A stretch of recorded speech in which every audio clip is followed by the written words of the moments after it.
अस्सलाम वालेकुम कल्याण टीवी सां मां आहियां आज़ाद लाल हुसैन। सबका पहिरीं नज़र विंदासीं अॼु जी अहम ख़बरनि ते। मटियारी में जस्कम पारां शहीद बशीर खान कुरैशी जे घर मथां चढ़ाई ऐं फर्ज़ंद कोसैन कुरैशी खे खंबे गुम करण खिलाफ़ प्रेस क्लब मटियारी आॾो एहतिजाजी मुज़ाहिरो कयो वियो। उन मौके ते रशीद ॾेथो, नूर मोहम्मद भेंडो, लुकमान खोसो, सजील सिंधी ऐं ॿियनि चयो त गुज़िरियल राति जस्कम चेयरमैन शहीद बशीर खान कुरैशी जे गुलशन हदीद वारे घर ते रियासती इदारनि ऐं सियल कपड़नि में मलबूस एहलकारनि चढ़ाई करे संदसि नंढे फर्ज़ंद कानून जे शागिर्द कोसैन खान कुरैशी खे खंबे गुम करे छॾियो आहे। हिननि वधीक चयो त कोसैन कुरैशी हिन मुल्क जो पुरअमन शहरी आहे जंहिंजो कंहिं बि सियासी तंज़ीम सां तालुक न आहे। खेसि बेगुनाह खंबे गुम करण जी शदीद लफ़्ज़नि में मज़म्मत कयूं था ऐं सिंध हुकूमत खां मुतालबो था करियूं त खेसि फौरी तौर आज़ाद करे संदसि घर वारनि तोड़े सिंध जे माण्हुनि में पैदा थियल बेचैनी ख़त्म कई वञे। मातली में क़ौमी अवामी तहरीक जे अॻवाननि पारां वापडा इख्तियारनि जे नाजाइज़नि खिलाफ़ सिंध प्रेस क्लब मातली आॾो एहतिजाजी मुज़ाहिरो कयो। उन मौके ते कैलाश मकवाना, गुलाम मोहम्मद चांडियो ऐं सूफ़ी रमज़ान चयो त एसडीओ वापडा सॼे शहर में प्राइवेट एजेंट मुक़रर करे छॾिया आहिनि जेके 1000 खां 2000 ताईं फी कुंडो लॻाए ॾेई रहिया आहिनि। हिननि वधीक चयो त असांजी ऑफिस ते कुझु शिकायतूं आयूं आहिनि जंहिंमें शहरनि जो चवणु आहे त नाजाइज़ तौर असां ते डिटेक्शन लॻाई वञे थी जेको असां सां ज़ुल्म आहे। क़ौमी अवामी तहरीक जे अॻवाननि पारां वापडा इख्तियारनि खे चिताव ॾिनो वियो आहे त जेकॾहिं वापडा इख्तियारनि पंहिंजो क़िबलो दुरुस्त न कयो त असां संदसि खिलाफ़ एहतिजाज जो दाइरो वसी कंदासीं। नौशेरो फेरोज़ में मोरो जे सहाफ़ी हाशिम नवल जी गिरफ़्तारी ऐं मथसि कूड़ो केस दाख़िल करण खिलाफ़ प्रेस क्लब नौशेरो फेरोज़ पारां एहतिजाजी मुज़ाहिरो कयो वियो। उन मौके ते प्रेस क्लब नौशेरो फेरोज़ जे सदर जाहिद राजपर, अता हुसैन समूह, महबूब कलड़ो, मज़हर ख़ासकेली, फ़कीर मेहर अली बैण, अख्तर चांडियो ऐं ॿियनि चयो त मोरो पुलिस बाअसर माण्हुनि जी वंगार वेंदे सीनियर सहाफ़ी हाशिम नवल खे मोरो पुलिस थाणे ते घुराए गिरफ़्तार कयो ऐं मथसि कूड़ो केस दाख़िल कयो आहे। हिननि वधीक चयो त सहाफ़ी हाशिम नवल ते केस दाख़िल करण इंतकामी कार्रवाई आहे जंहिंजी सख़्त लफ़्ज़नि में मज़म्मत करियूं था ऐं मुतालबो था करियूं त सहाफ़ी खे आज़ाद करे मथसि दाख़िल कूड़ो केस वापसि वरितो वञे। ॿी सूरत में एहतिजाज जो दाइरो वधायो वेंदो।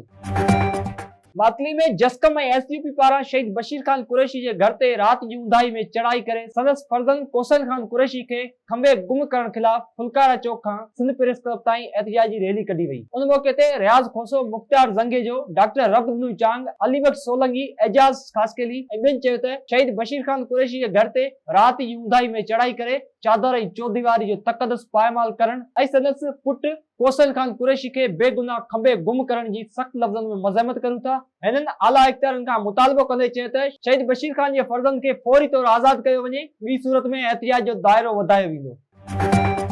लाड़काने शहर जे वलीद थाणे जी हद द सिटी स्कूल ॿाहिरियां ॾींहं ॾिठे जो नामालूम चोरनि रशीद वगड़ हाई स्कूल जे उस्ताद परवेज़ लाखो जी कार जो लाक खोले कार काए फरार थी विया। कार जे चोरी जी इतला बावजूद हद जे थाणे जी पुलिस देर सां पहुती। अहिड़े वाक़े खिलाफ़ कार मालिक हाई स्कूल जे उस्ताद परवेज़ लाखो एहतिजाज कंदे चयो त आऊं ॿारनि खे स्कूल मां मोकल बैदि खणण लाइ कार स्कूल ॿाहिरियां बीहारे अंदर वियसि त पोयां नामालूम चोरनि मुंहिंजी कार जो लाक खोले कार काए फरार थी विया आहिनि। हिन मुतालबो कयो त कार चोरी में मुलविस चोरनि खे गिरफ़्तार करे कार वापसि कराए इंसाफ़ फराहम कई वञे।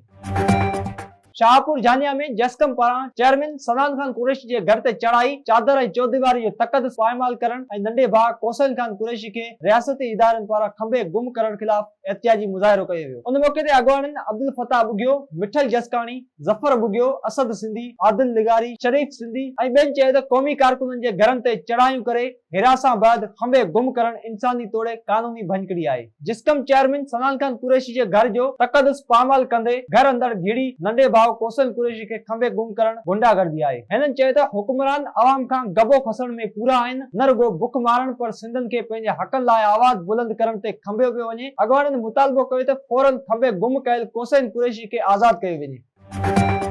टंडोलायर जे मसूद बोज़दार वासी जोड़ो तहफ़ुज़ लाइ प्रेस क्लब पहुची वियो। तहफ़ुज़ फराहम करण जी अपील। टंडोलायर जे ॻोठ मसूद बोज़दार जे रहवासियुनि अकरम अली, तस्लीम ऐं शमीम टंडोलायर प्रेस क्लब पहुची सहाफ़ियुनि सां ॻाल्हाईंदे चयो त असां पंहिंजी रज़ा ख़ुशी सां निकाह कयो आहे। असांखे माइटनि मां ख़तरो आहे। असां तहफ़ुज़ लाइ चंबड़ थाणे ते दरख़्वास्त ॾिनी आहे। ॿिए पासे कुंवारी जी वालदा शमीम बोज़दार चयो त मुंहिंजी न्याणी जो संग अकरम बोज़दार खे ॾिनल हो पर मुंहिंजो मुड़ुसु कुझु माण्हुनि जे वर्गलाइण ते शादी कराइण ते नटाए रहियो आहे। उन करे हिननि पाण में निकाह कयो आहे। हिननि एसएसपी टंडोलायर खां मुतालबो कंदे चयो त असांखे तहफ़ुज़ फराहम कयो वञे। जी नाज़रीन, हीउ अॼु जूं अहम ख़बरूं। वधीक ख़बरनि जी तफ़सील लाइ विज़िट कयो असांजी वेबसाइट www.dailykalyan.com ऐं असांजो फेसबुक पेज ऐं यूट्यूब चैनल डेली कल्याण।